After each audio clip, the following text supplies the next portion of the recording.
Hi, today in front of me we are Y22s and I'll show you how to change lock screen wallpaper on this device.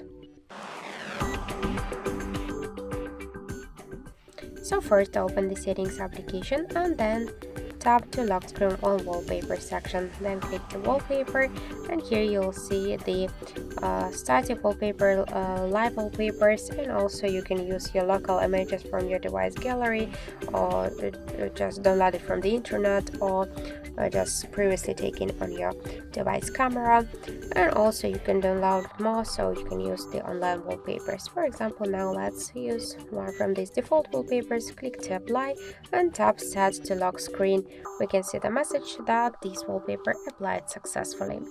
Also get one more way how we can do that. Just hold for a while your home screen with the finger, then on the left down corner tap to wallpapers, and by the same way select one from these available wallpapers or just click to these three dots.